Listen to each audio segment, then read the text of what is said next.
Assalamualaikum warahmatullahi wabarakatuh.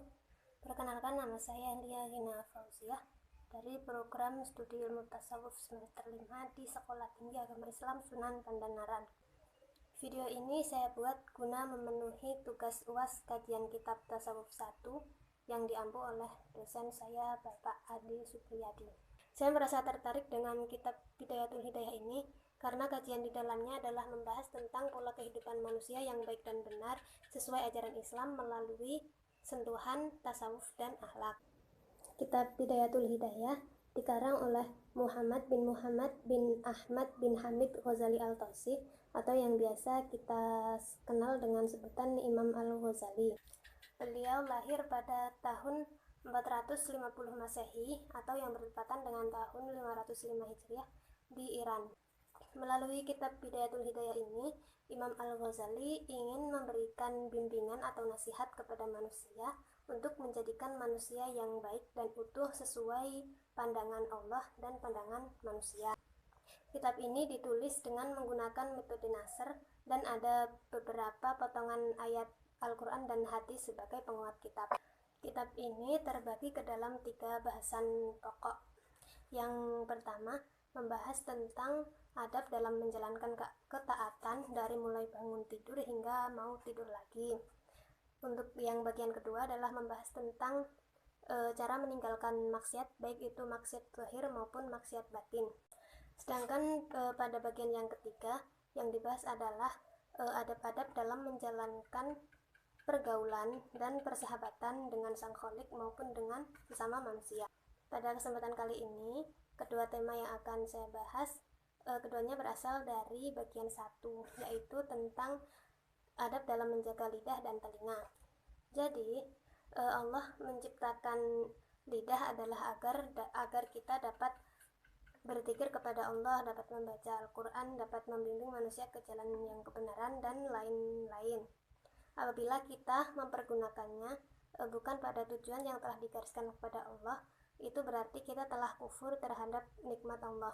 Maka di sini Imam Al-Ghazali memerintahkan kita untuk menjaga lidah kita dari 8 perkara. Yang pertama adalah dusta atau bohong, baik itu bohong dalam keadaan bercanda maupun serius. Imam Al-Ghazali menegaskan kepada kita agar jangan berbohong dalam hal bercanda, karena hal itu dapat mendorong kita untuk melakukan kebohongan dalam hal serius di kemudian hari. Yang kedua adalah ingkar janji. Jadi kita itu seharusnya bisa selalu berbuat baik walaupun itu tanpa berjanji terlebih dahulu, kecuali ada hal-hal yang kita tidak bisa meninggalkannya seperti sakit dan lain-lain. Yang ketiga adalah ghibah atau menggunjing. Di dalam Islam, dosa orang yang menggunjing itu lebih berat daripada orang yang berzina 30 kali.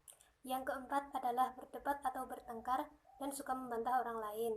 Hal-hal tersebut adalah menyakiti hati orang-orang yang dipercakapi dan kadang sampai kepada membodohkannya atau menyentuh hal-hal pribadinya, yang kemudian dalam pertengkarannya ini akan memuji diri sendiri serta merasa lebih pandai. Yang kelima adalah memuji diri sendiri. Pernah suatu ketika seseorang bertanya kepada ahli hikam, apa itu jujur yang baik? Mereka menjawab, jujur yang baik adalah seseorang yang memuji diri sendiri. Jadi kesimpulannya, janganlah kita terbiasa untuk melakukan hal-hal yang demikian, karena hal itu akan mengurangi kehormatan kita di mata manusia sehingga akan menyebabkan datangnya murka Allah. Yang keenam adalah mencela. Jadi jangan sampai kita mencela ciptaan Allah, baik itu manusia, hewan, atau makanan, karena yang mengetahui semua rahasia hanyalah Allah. Ketahuilah bahwa di akhirat kelak kita tidak akan ditanya, mengapa engkau tidak mencela si fulan, tetapi jika kita mencela salah satu makhluk Allah, barulah kita akan dituntut pada hari kiamat. Yang ketujuh adalah mendoakan keburukan bagi orang lain. Dalam sebuah hadis disebutkan bahwa seseorang yang dianiaya kemudian mendoakan keburukan kepada yang menganiayanya sehingga terjadi suatu kecelakaan yang melebihi batasan yang patut diterimanya, maka orang yang pada awalnya dizalimi tersebut berhak menuntut haknya di hari kiamat kelak atas orang yang telah mendoakan keburukan terhadap dirinya. Yang kedelapan, yang terakhir adalah bercanda, menghina, dan mengejek orang lain.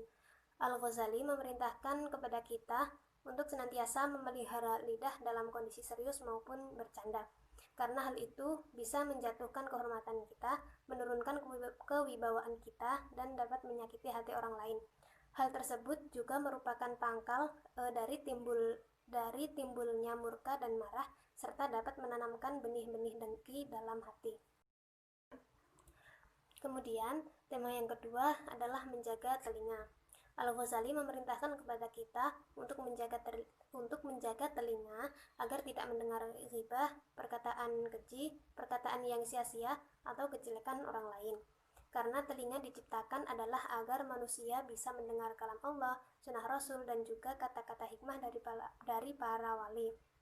Jika kita menggunakan telinga untuk hal-hal yang dibenci Allah, maka ia akan menjadi beban bagi kita. Namun, jika kita menggunakan telinga kita untuk hal-hal yang semestinya, maka telinga kita itu dapat mengantarkan kita kepada surganya Allah.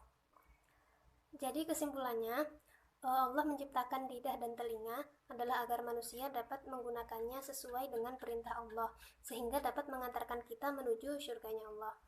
Menurut saya, kitab ini masih relevan jika diterapkan di zaman sekarang, karena pada zaman sekarang itu banyak orang yang masih salah dalam menggunakan karunia Allah, yaitu lidah dan telinga. Sehingga dengan mempelajari kitab ini, kita dapat lebih bisa berterima kasih kepada Allah. Sekian yang dapat saya sampaikan dalam video kali ini.